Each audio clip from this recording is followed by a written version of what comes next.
Hi,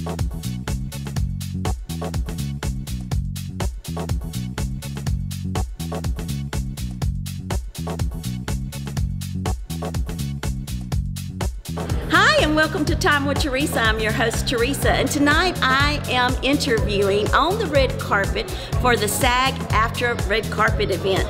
Tonight we are going to be speaking with local talent, but we're also going to be speaking with actors who are in films that have received Golden Globes and who have been nominated for the Academy Awards. It's going to be an exciting night. Are you ready to join me on the red carpet?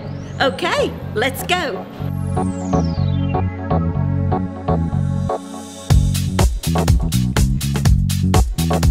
Well, it's my great delight to introduce you to actor Sharon Garrison. Welcome, Sharon. Oh, thank you so much. Finally, we're getting together. Finally, we tried to do this last year, but just were not able to do it. But I'm so thankful that we're able to tonight. I'm so happy to be here. Well, we're delighted to have you. And Sharon, I understand that you have been acting in film and television since the age of 3.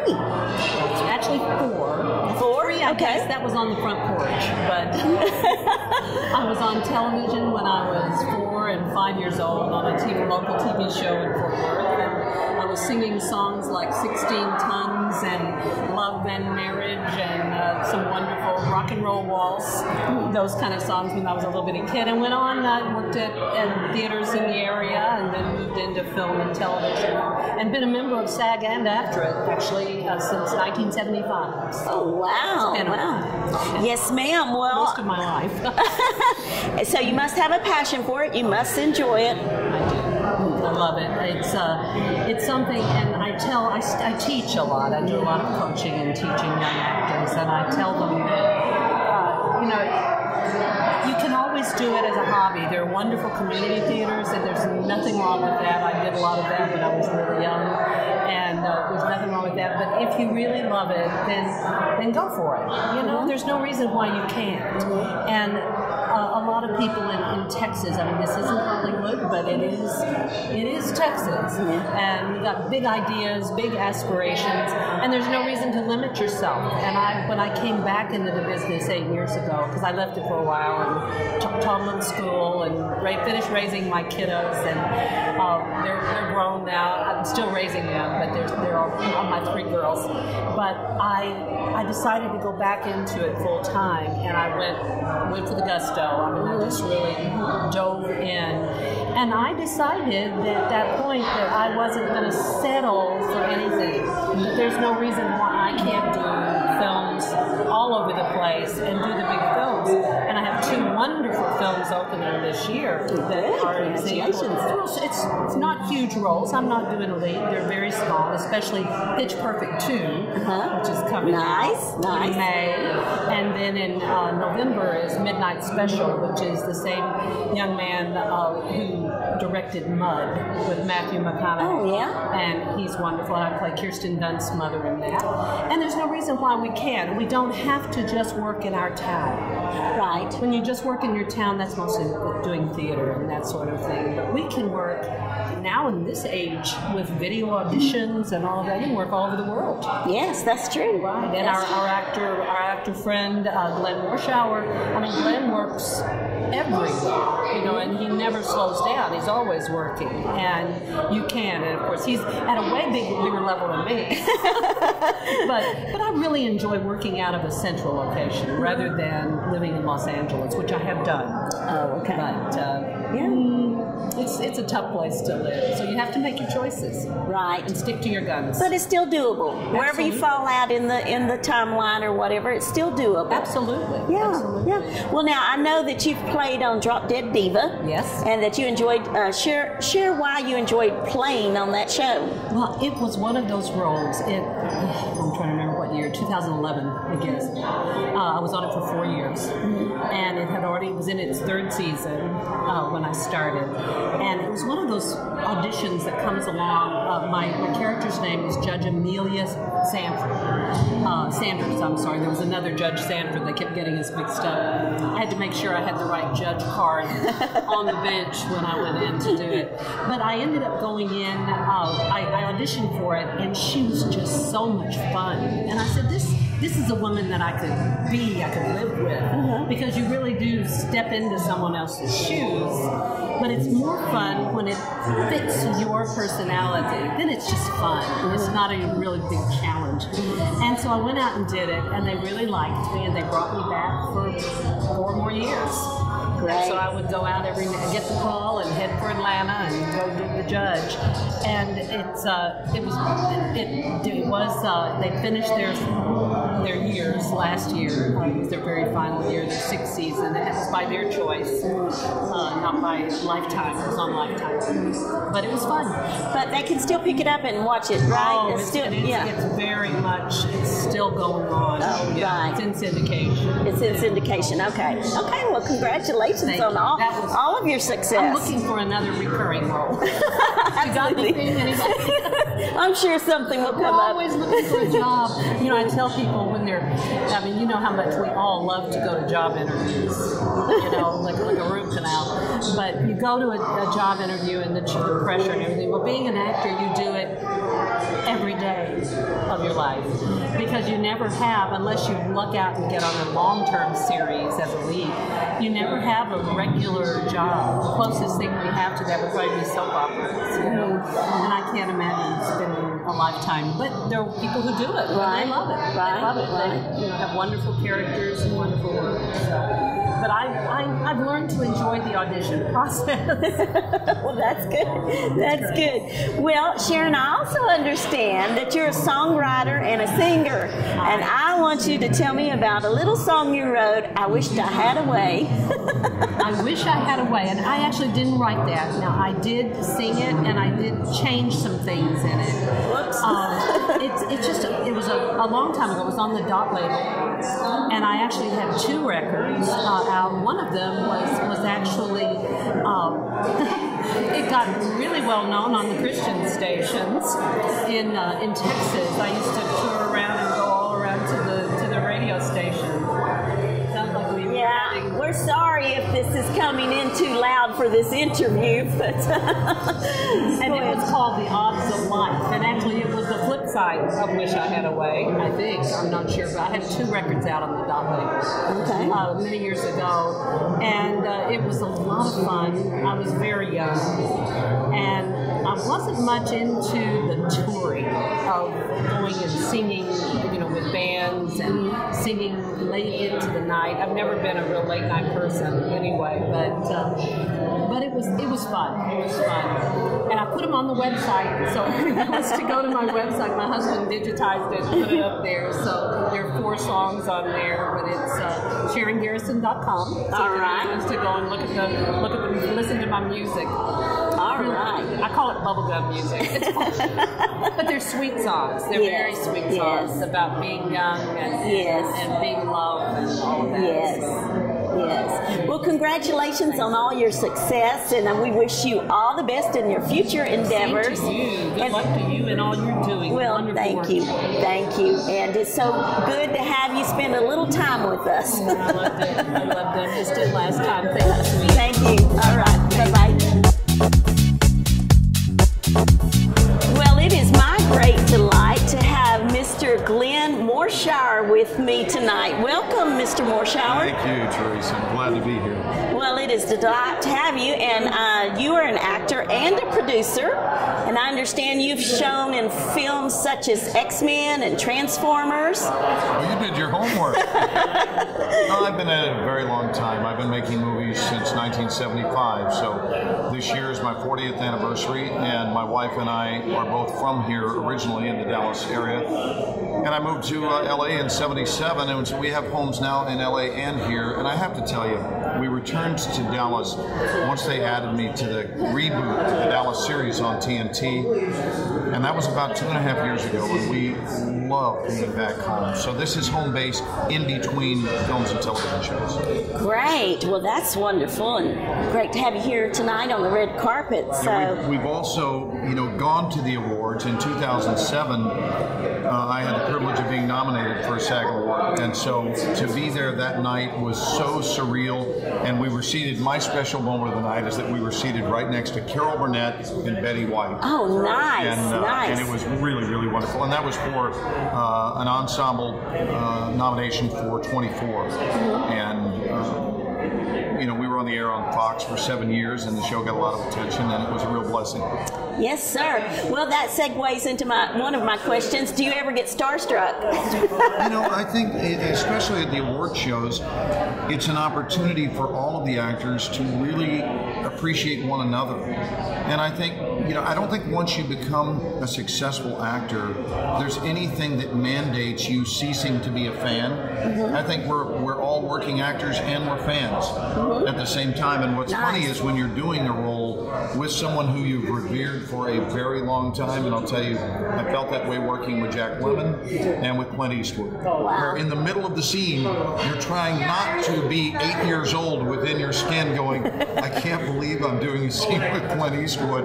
But, you know, that's later. You have to stay in the moment with them. And I have a blessed life and a blessed career. So. Yes, you do. How awesome is that? Well, that is terrific. So, can you share some of the films or TV that you're currently involved with? Yes, my wife and I actually just executive produced our first independent feature called Flutter, which played here in Dallas this past spring at the Dallas International Film Festival and did very well. We won the Texas Grand Jury Prize for the movie. And, you know, I'm always trying to do my best to promote independent film here in Texas. I did 3 indie films this year. Just finished one called Bug down in Austin, a wonderful movie. And that will be out later in the year. But mostly that, and then I'm currently shooting a new TV series for Netflix, but it's not in Texas. My apologies to the Lone Star State. We're filming in the Florida Keys, a thing called Bloodline for Netflix, and I expect it will be a big hit. It opens March 20th. Great. In fact, I think this time next year for the Screen Actors Guild Awards, I'm making a prediction. Oh, nice. We will be nominated some way, somehow, whether it's ensemble or maybe one of the performances in the show. I think we're going to have a hit on our hands. It's Sissy Spacek, Sam Shepard, and Kyle Chandler. Oh, nice. Yeah, great cast. And I play a bad guy. You do? I do. Do you like playing bad guys? Yeah, normally I play really nice men, and this guy is everything but that. And I'm unshaven, and I wear shorts, which is a first for me in film. Normally they don't want to see my extremely Caucasian legs. So. Well, congratulations on that. Tell me, what do you think is the biggest misconception the general public has about actors? The biggest misconception about actors? For the most part, and certainly there are exceptions to this, but perhaps that they might not be approachable. I know that because we get a lot of the tapping points when we go out and we eat, and especially because of mostly 24 and Transformers, and a smattering of fans of the West Wing. I did that show for 3 years, but where people will look over and they'll see enough to tap and do this, but they won't come say hello because they have decided that they wouldn't want to bother you or that maybe you don't look approachable or whatever. But I will confess, I would much rather them come over and say hello than I would them sit there and stare at you like a monkey in a cage. That actually bothers me. But coming up and saying hi has never bothered me. I appreciate that. So I think probably that actors are not approachable because most all of them I've ever worked with are very approachable. You know? Wow. So take your shot. If you see someone out there and you enjoy their work, just go up and say, I enjoy your work. Nice to meet you. Yeah, that's great. Just make it simple and move on. Yeah. Just don't tie up their time. But how about pictures? Can they ask for a picture? Well, again, see, this is kind of a split answer, Theresa, because for me, 100% of the time the answer is yes. I suppose there are those odd ducks that are out there that don't want to be bothered by a picture. Or, to me, it comes with the territory, you know? And it is because of the fans that we are blessed to live the lives we live. I have the freedom that I have because of it. I only work when I want to work with the people I want to work for. and the fans are the ones responsible for that. So at the bare minimum, if someone wants to come and take a picture or ask me if I'll sign something, I can't imagine any other answer than I'd be happy to. But I can't really speak for other actors on that, but that's how I feel about it. To me, it's an honor to be a working actor. Yes, it is. Yes, it is. Well, thank you. And the next question I had is, what do you love about your fan base? And so I know you have an appreciation for your fans. I do. Yeah. And, I'm also, in my spare time, I travel extensively as an inspirational speaker. Oh. And I enjoy that every bit as much as acting. And I'm kind of non-traditional in that I'm a family man, and I got married when I was 19 to my high school sweetheart here in Dallas. And she's here with me. We've been married 36 years. Congratulations. So we didn't do an overly Hollywood lifestyle, very, very traditional lifestyle, and both of us did what we had to do to have our dream come true, and it did, so we're very happy. Oh, nice. Congratulations. Well, I also understand that you frequently work with George Clooney. Tell me what it's like to work with a Hollywood star such as George Clooney. George cast me in a movie called Good Night and Good Luck, which was one of my favorite films in the 40 years I've been doing this. And he was so nice. When I went into audition for him, I wasn't sure how it was going to look or if there would be other people in the room, but when I walked in, George was the only one in the room. And the first thing that I identified is that there were 3 distinctly different places where he could have sat down. One was behind the desk, the other one was in the chair next to me, and the other was in the chair in front of me. And I thought, this is going to be a psychological statement that he makes depending on where he chooses. But it'll be one of those 3. And I guessed, since he always seemed to be really nice and kind of hip, that he would probably sit in the one right across from me, but not on the other side of the desk. And so he gets up and he comes around from the desk, and I thought, oh, this is good. He's going to sit where I think. And instead, he moved the chair, laid down on the floor, and said, do you mind if I lie down while we talk? My back hurts. Oh. And he had an injury in another movie he had done. He did a stunt and was injured. And so he sat there and interviewed me while he was on the ground and I was in a chair. And he hired me for the movie. And then a couple of years later, a movie called The Men Who Stare at Goats came up. And George called me to come back in and work with him again on that. Very, very nice man, very gracious man, and a real sense of humor, a bit of a prankster when you're on set with him. Really? So hello, George, and thank you for the jobs. Yes. Well, that is a great story. That is wonderful. Well, we wish you much success in all your future endeavors, and we're just grateful that you came by and spent a little time with us. It's an honor to be here. All right. Thanks for coming by. Thank you, guys.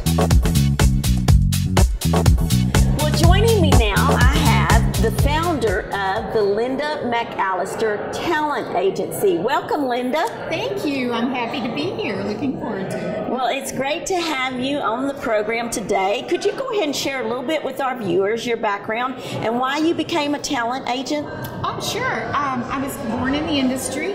My dad owned a chain of drive-in theaters, and then he owned a chain of indoor theaters, and he always thought I would be an actress, but that was not in my gene pool at all. I actually wanted to be a producer, and my first job in this industry was picking up trash in my dad's drive-in theater, so I really had nowhere to go but up. But my oldest daughter became an actress, and she started going to workshops and meeting casting directors, and a dear friend of mine, one of them became a dear friend of mine, Jordan Bolden. She is currently one of the biggest casting directors in New Mexico, and loved my daughter and encouraged me to become a talent agent. And I became a talent agent instead of a producer, and I've been one for over 20 years now. So. Over 20 years. Well, how about that? And so you're still surrounded by the industry. I love it. Yes, that's all cool. aspects of the industry. Yes. I have since opened an office in Los Angeles. So my home base is Texas, and always will be Texas.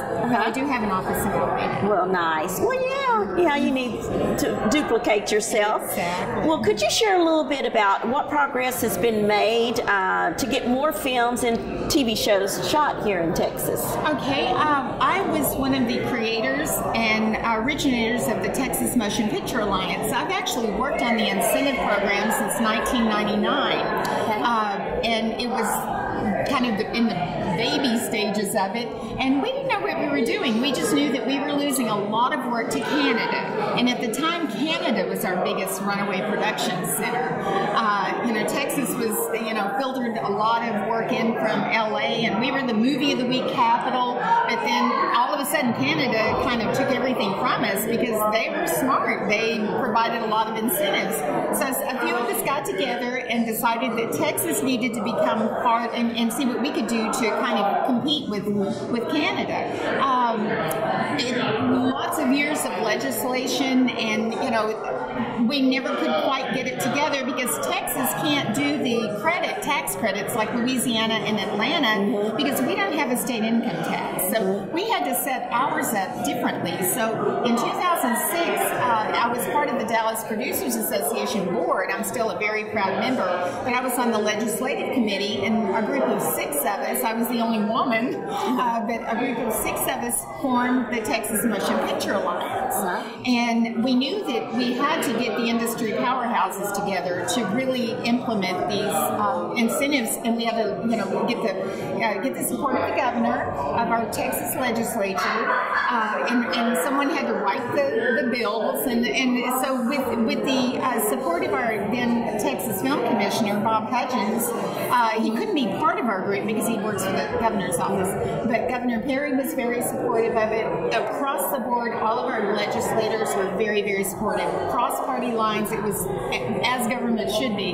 So we implemented incentives, but because we have to vote on them every few years, because we're not in tax credits, we're actually a rebate program. It does have to be voted on. It does have to be part of the budget. So we have to go through appropriations and committees, and it's quite a daunting process. So it's still ongoing. We're coming into a year of new legislators, a brand new governor, so we have to kind of educate everyone. We have a wonderful lobbyist.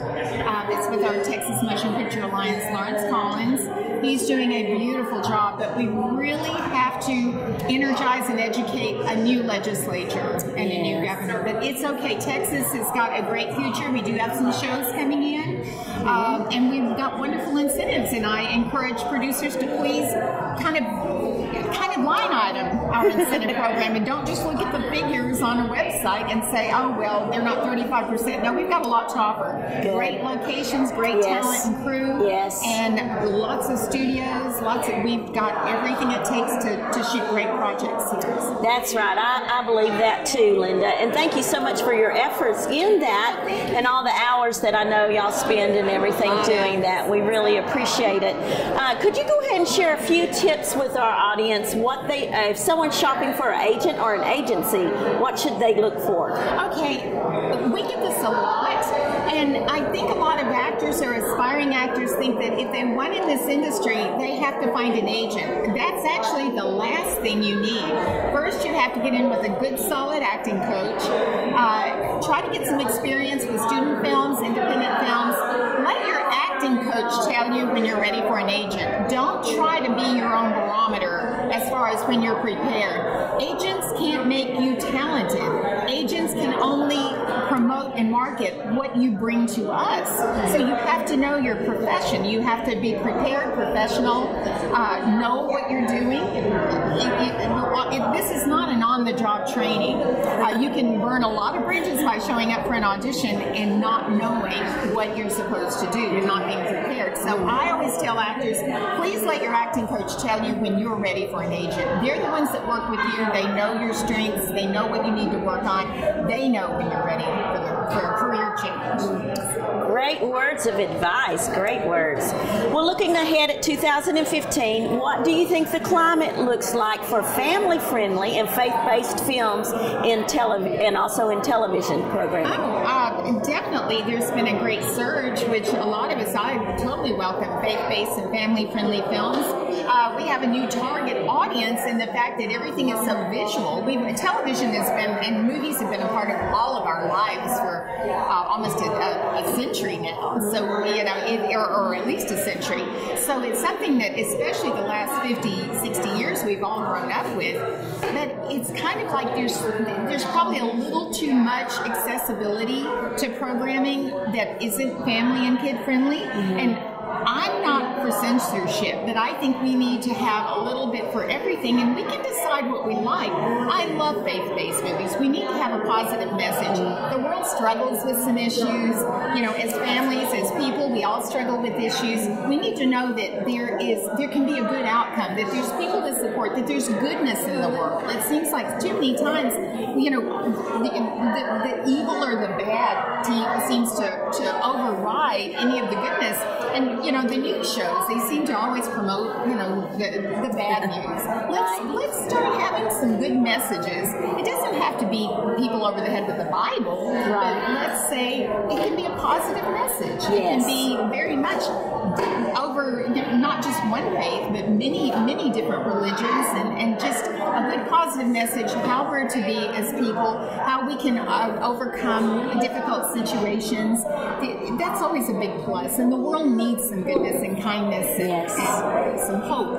Absolutely, certainly. And you know, there is more and more faith-based and family programming coming, and of course, you know some of these movies have done very well in 2014. God's Not Dead and Heaven's for Real, and I mean, it just was a string of movies out. Oh, I was so excited about all of that. And there's more coming. Yes, I believe that. I believe that. I think we're in for a good year with positive programming, faith-based programming, and family-friendly. For 2015, I believe we are. I believe we're getting some attention, but it's sad.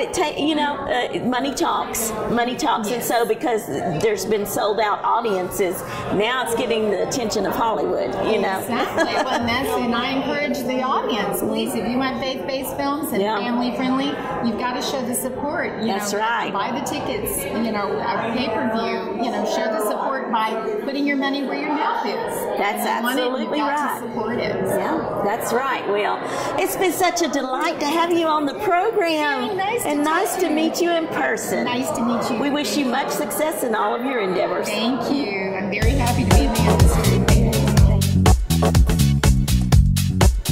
We are going to have our last interview, and it is going to be with one of my favorite stars, Benjamin Dane. Hey, Theresa. Welcome, Benjamin. Benjamin's actually been on my programming before, so if you've caught some of those episodes, you will recognize him. But Benjamin Dane is an actor and producer, and he's also one of the hosts of the SAG AFTRA Red Carpet. So, Ben, I want to ask you, with your very busy schedule, you hosted last year, and then with your very busy schedule, you agreed to host this year again. What motivated you to do that? I don't know what I was thinking, to be honest with you. Well, I did know I had it was kind of strange because I had a screening of a film, a Western that I had done called Red on Yellow, and it was a cast screening, the first time the movie has been screened to anyone, and we had that down in Austin, and so I had that today at high noon. It was a Western, and I had to rush back. So, of course, you don't ever know those things when you agree to do something, but I love SAG AFTRA. The union itself is such a great union because it really supports the actor, and the SAG Awards alone are the only award ceremony that are they're chosen. The actors chose the awards for actors.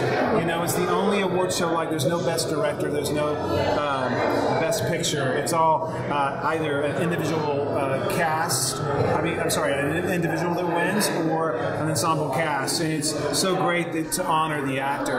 But SAG AFTRA is such an amazing group, and it really supports the actor worldwide. But there's not many non-SAG AFTRA winners out there that have won in a SAG AFTRA, but also an Oscar. You know, it's just a great organization. Nice. And you've been affiliated with them a while, and you serve on the board currently too, don't you? I do. Okay. I serve on the local Dallas board. Mm-hmm. Well, now, and also this year, you were involved with the voting process, right? I was on the nominee committee for the television segment of the awards, so it was really wonderful. And to see, it was said tonight, you know, that there's so much great work out there going on by actors who are just strong and tremendous performances. And these are talented people. and there's so many performances that you and I haven't seen, you know, because there's so many opportunities out there. There's so much work. There's so much, you know, with networks and cable, and there's so much out there, and even now online series. It's hard to see it all, but I had a chance to see a lot of the work in television stations and networks that I didn't even know existed. So it was great to see some of these incredible pieces and really some of the work the actors have done. But that was great knowledge to get as a producer, to know about these television stations. Yes. So they actually take in web series, people that are doing web series and things? I think this year there were some independent stations that were considered. And I think it's basically, there is criteria, but they're submitted for nomination, and so you can kind of see the diversity there. You know, there's a huge diversity, and you know, with so many cable stations and network stations, it really is amazing how much content's out there. Right. Well, now, I wasn't able to go into the screening because I was interviewing, but how was it in there? How was it? It was good. Good. I was a little jet lagged. I was kind of like, okay, what's next? You know, so but you just kind of play it by ear and you do it. But it was fun. It was so casual, and we had a tremendous audience tonight here. And it's so great to see the award show on the big screen, you know, and to see some of the. It's really one of my favorite. It probably is. I mean, I love the Oscars, but it's so much more intimate having the actors talk about their projects and the craft, and that's what I loved. And of course, Debbie Reynolds was honored, and she's from El Paso, Texas. Oh, okay. There's a lot of Texas connections in the film, or in the awards tonight. The film Boyhood, which was shot here in Austin, but just it was a great time in there. We had a blast, and we gave away a lot of prizes, and we had a tie on the winner for the ballot winner. Oh. But it was really wonderful. Did some of your picks win tonight? You know, I got, out of all of them, I got 8 rights. Okay. So I was kind of guessing along the way. But I really love Birdman. Birdman was one of my favorite films this year because it just, it was so ingenious and creative, the way they shot it, the story. It's about actors, so I related to that, doing a play, and it's like, it's shot almost like the camera never ends, it never cuts. So you see, it's like the whole film is like one continuous shot. So it's an amazing film. It's different. Yeah, there was a lot of unique talent this year. So that's awesome. Well, we're on location at the Look Theater. This is where y'all are having it this year. So what do you think about this theater? Look Cinema is such an incredible place. I mean, they were very generous in allowing us to be here this year, but it's very state-of-the-art. The seating, the way they treat you as a moviegoer, you know, it's just really wonderful. But it takes, I guess, theater going to a different level. So if you have a chance to come to Look Cinema here in Dallas, you need to, because it really is worth your ticket. Yeah, it'd be a great experience. Well, then I also wanted to ask you, do you want to share something with the viewers, some of your projects that you're currently working on, some that's coming out, whatever's going on with you? Share a little bit with the viewers about that. Yeah, I shot a film, Beyond the Farthest Star, and I've talked to you about that before. It should be out probably this spring, so look for it. And we're going to need all the support we can get. It's a wonderful film, and Theresa, you've seen it. Yes, great film. Just a great film. It's an inspiring film, very strong performances, and I'm very excited about that. And then I had the Western called Red on Yellow. I think that's going to be released in September. So wonderful film there, very interesting genre. So I'd like to see your take on that, Theresa, when it comes out. I also shot, a couple of months ago, I shot a film called Promises. And Promises it's written by a psychologist who actually deals with a lot of people that suffer with sexual addiction and, and sexual molestation. So it's a very poignant, strong film that I can't wait to see it come out. And I play a guy who's struggled with molestation in the past and has to come to grips. And he's kind of a macho guy, and he works at a car mechanic shop, and it's just it really hit me because so many people have been devastated by that in their past, and that character really struggles through it. So that's a great film. I don't know when that's going to come out yet, but we shot it. It's in post right now, so that would be a great one to catch when it comes out.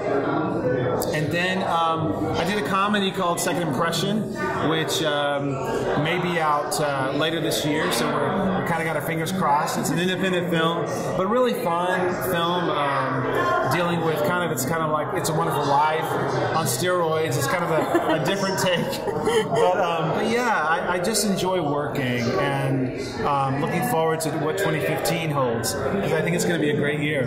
I believe that too. I've been saying that it's going to be a great year in media and elsewhere. It's going to be a great year. So, and I will catch all of those shows. I want to see what you look like in a cowboy hat. Will you be wearing a cowboy hat? Yes, I will. I won't. I don't in Red on Yellow Kill a Fella, but I do in Second Impression. Really? Yes. Okay. Well, I would have thought it would have been in the Western. No, not in the Western. Well, I love your talent, and not only that, you're really a great person too. So I love Benjamin Dane, the person, as well as the actor and the producer too. So you're the perfect person to ask. There's a lot of the actors that went home without an award tonight. What words of encouragement could you offer people in the industry that maybe didn't go home with an award tonight? Well, I think that they see that it's a continual thing, it's a continual process, and I think to be nominated is such a huge privilege in this world. Like I said, there's so much out there, and really great performances. I think it was Eddie Redmayne that said tonight that he was just blown away. He was even chosen, and really had grown up with all these wonderful actors that were really in the same category that were nominated, and he was just blown away by it. And there's so many people that weren't nominated that still had amazing performances. But I would just say, yeah, I think it's got to encourage them to do even better at their craft and get the next one, because there is wonderful opportunities around the corner. We know that, and this is the year for positive confession. And I think that they're saying, yes, I'll get the next one, and it's going to be even better. So, but yeah, I think it's great to even be nominated, because it gets you the press, it gets your face out there, you get to meet a lot of people. There's a lot of blessing in the nomination itself. Right. So as an actor, I think it encourages you to do better and strengthen your craft.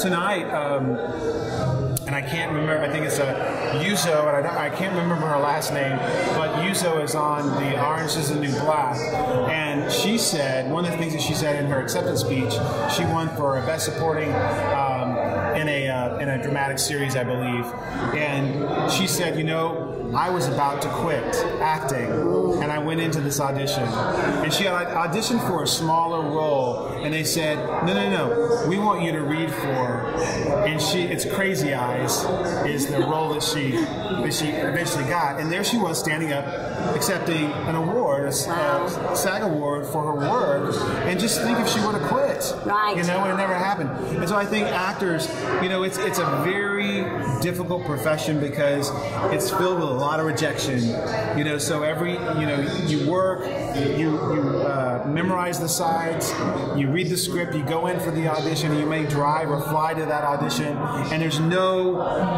guarantee you're going to get it, and then you go to the callback, and there's no guarantee you're going to get it, and then you don't get it, and you don't get it, and you don't get it, and you don't get called, and you're too fat, you're too skinny, you're too tall, you're too short, whatever, you're not the right race, or whatever it is, and there's a lot of rejection in the craft of acting.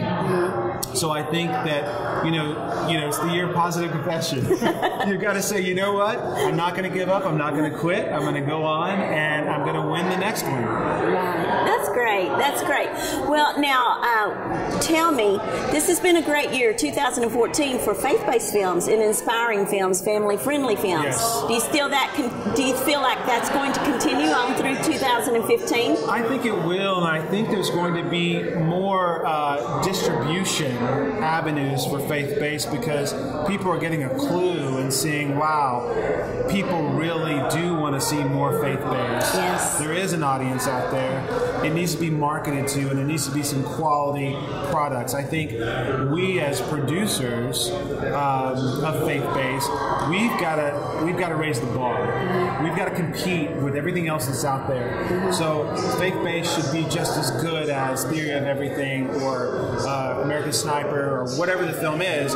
It needs to be just as good, and we need to raise the bar. And I think that we're going to see some better films, some stronger films. And I would just encourage everyone to support any faith-based film, because what happens is when you support it, and it may not be at that level yet, but when you do support it, what happens is, you know, it sends the message out. It tells everyone that there is a market for those type of films, and they're just going to get better and better and better and better. So. Absolutely, and that's the way the public can help, by supporting them, even if they think, oh, this might not be what I want to see. Go out and see it anyway, because it will bring in more and more to the mainstream. And we've really, in 2014, God's Not Dead was one of my favorites. I don't think it was lacking in anything. And then Mom's Night Out, which was a comedy. I loved that. And so I don't think they were missing anything. So go out and support faith-based and family-friendly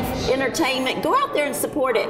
Ben, you know, I'm just so honored that I get to interview again this year.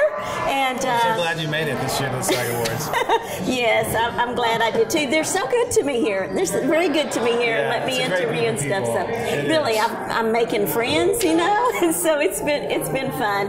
But thanks. I know you're very busy. Thanks for coming by and spending a little time with Theresa. I love you. All right. Thanks. Wow, what a great night we have had tonight at the SAG AFTRA red carpet. I enjoyed interviewing all the wonderful talent and great guests, and I'm so thankful and grateful that they came by and spent a little time with me tonight. And I want to thank Trish Avery and all the board members and all the committee of the SAG AFTRA Dallas chapter for allowing me this great opportunity.